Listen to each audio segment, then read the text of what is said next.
تمام. أهلا بعودتك. Sorry, I got this. Welcome back. So I was saying, first of all, I just want to make sure that it is clear that I'm neither politically affiliated to any political party, nor any religious party, nor is it of my concern to discuss the political aspect of the Saudi government or whatsoever. Majorly, what happened with us it all started on August 4th, 2020. I had the last contact with my father at around 12 o'clock, 12 noon. Then like 3 hours later, we couldn't get back to him. 24 hours later, I tried contacting some of his friends to check up on him. I thought it was a medical issue or something. After discussing the case with his neighbors, they have informed us after checking the footage of the cameras that around 6 or 7 men wearing civilian clothes showed up to his apartment at around 2 or 3 o'clock in the afternoon. And he was taken with no prior notice, nor did they inform anyone about the matter. And ever since that time, we still have no contact whatsoever with him. Up till now, I have tried contacting the Saudi embassy in Lebanon. We have contacted the police in Saudi Arabia. We have contacted the Lebanese embassy in Riyadh. We have contacted the Lebanese government, the president, the parliament, some of the parliament members, and still we have failed to reach any agreement with anyone. We still haven't got any connection with my father. Up till now, it has been around a year and 5 months. We as a family have no single idea whether my father is still alive or not. We don't even know his whereabouts. We don't know why he's been taken. I don't know. The only thing we have received, the only official information we have received was that he was taken by the state security forces, or what they call Jihaz Amn al-Dawli. So I don't know. My father, by the way, has been living in Saudi Arabia since 2003 or 4. It has been around 18 years or 20 years. He's been working there as an engineer. None of his friends, because it's obviously no one can interfere. We've tried contacting the Interpol. We have tried contacting the Saudi government or the police, the Lebanese officials, and we still haven't reached any information regarding his whereabouts, nor we could get in contact with him. Up till now, I don't know how an engineer who has been working there for around 20 years, who never had any single problem, not with the state, not with the government, not with any of his colleagues or neighbors. I don't know how would someone like that, a 55-year-old guy, be a threat to the national security. We have no idea why, and till when will he be held as a hostage, if we could call it so. After trying to contact all of the officials we could reach, I don't know if there's anyone else we could contact. We contacted the associations of human rights. We have contacted Amnesty. Amnesty has also made a press release, but still no response. We have contacted some organizations in Geneva, but also it was all in vain. The Saudi government is not responsive, nor is willing to respond to any of the questions we are posing. But the main question remains to us as a family, as how someone living, an engineer living for 20 years there without having any single problem with anyone rather than with the state, but would be a threat to the national security. The only answer we have received so far is that he is being held captive and under investigations in accordance to a matter of national security.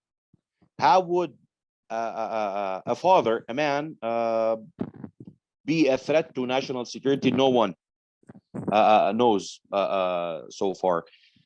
We're here today. I'm here today to ask some of the questions. As far as I've seen, Saudi Arabia has been keen to show us to brag about the accomplishments the guys in Saudi have made regarding sports and sports, politics, human rights. I don't know, arts.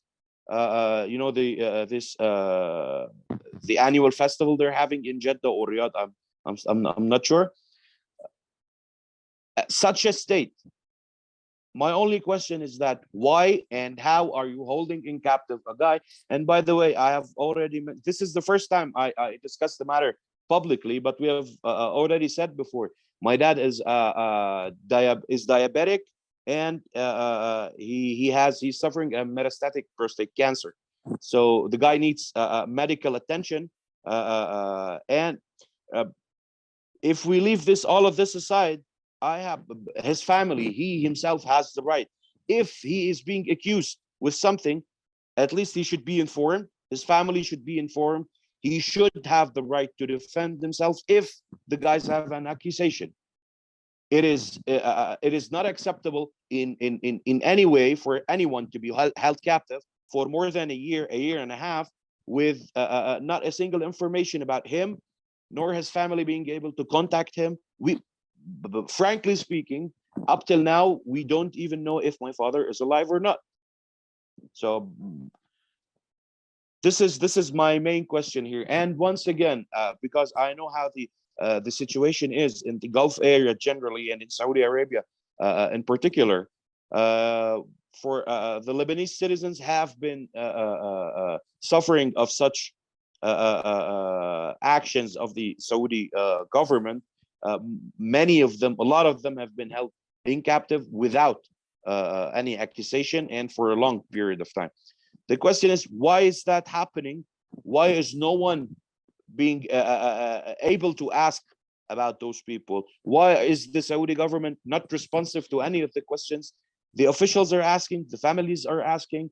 The one held in captive himself is asking. He at least has the right to access contact to his family. He has the right to access a lawyer if he was to be accused with something, and a fair trial. This is all we were asking about since the beginning. We need a fair trial if the guys have an accusation. If not, he should be released. And this is what came in the Amnesty press release. They were asking for the immediate release the unconditional immediate release of Ali Maziad, along with some of the other prisoners who were held captive for no obvious reasons. This is the whole matter I'm here to discuss today. And once again, we say we are in no way affiliated to any political or religious party. My dad has been an engineer since forever. He's been working there for 20 years without a single problem facing him nor the family. Some members of my family have been there. We never had any single problem. This happened out of the blue. We still have no idea whether he's alive or not. How is he being treated? Is he getting his treatment, his medical attention, the medical attention he needs? Is he getting his drugs, his treatment, his medications? And where are we going with the matter? Till when will he be held captive? And under the so-called investigation, they still say it has been a year and a half. They're still saying he is under investigation. What investigation takes a year and a half to complete? We have previously seen Saudi Arabia holding people in captive for a reason or not, but it takes up to 6 years or 6 months or 9 months for everything to show up again. Like, what's the accusation? What's the judgment they're having, the trials or whatsoever? He has been there for a year and a half without any single contact. We haven't been able to reach him, nor he could be able to reach us. This is all if we say that he is still alive. I'm very unfortunate. I'm very sorry to have to pass through this. I know my family is watching this. I'm very sorry I have to say this, but I am still not sure 100%. I don't have any chance. I don't know if my father is alive or not. rather than discussing the medical problems he has or whether he should be held or not. I don't want to take your time. I'm once again very thankful for being here. Thank you for the invitation.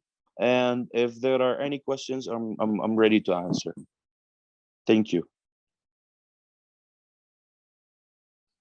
شكرا جدا دكتور أحمد على هذه Thank you so much, Dr. Ahmed, for your intervention, for your patience, the patience of your family, and we hope that your father will be released and also that he gets well soon. And I would like to say that many other detainees have underwent similar circumstances from arbitrary detention and imprisonment without taking into consideration any human rights for the prisoners, as appointing an attorney, communicating with their families. Unfortunately, there are a lot of similar cases, detainees as your father. Unfortunately in Lebanon, I am very unfortunate to say that none of the officials, none of the parliament members, none of the government members, not even the president, not the those responsible about the state's security, not the embassy, not the Minister of Foreign Affairs have been able nor willing to get involved in the matter. Today, Ms. Najib Miati is in Saudi Arabia, and I am 100% sure if I were to call him today, he would have said, "It is none of my business." The same thing he did when he was contacted regarding the those imprisoned in UAE in Abu Dhabi. He has been asked before, and I'm very sure if he were to be contacted today, he will have the same response. Not the president, not any of the three presidents in our system, none of the delegates of the parliament, none of the members of the government were able nor willing to get involved in the matter, and we were still left with no one to contact, with no one to seek guidance or help from. And this is why we were obliged to go and speak publicly regarding about the matter. And also, by the way, the United Nations was also involved in the matter. We contacted them. Then we still haven't received any single answer or response or whatsoever, nor from the neither from them nor from the Saudi government, and definitely not the Lebanese one. I'm very unfortunate to be obliged to say that, but this is how the matters are being treated back in Lebanon, also in Saudi Arabia, and also those so-called United Nations delegations or whatever it is. I'm very sorry to say that we all know how those people run their work or whatever it is. I don't know. This is why I'm obliged to talk publicly, to discuss the matter wherever and however I get the chance to. And once again, I'm very sorry for consuming up your time, guys. And thanks again for having me. Thank you.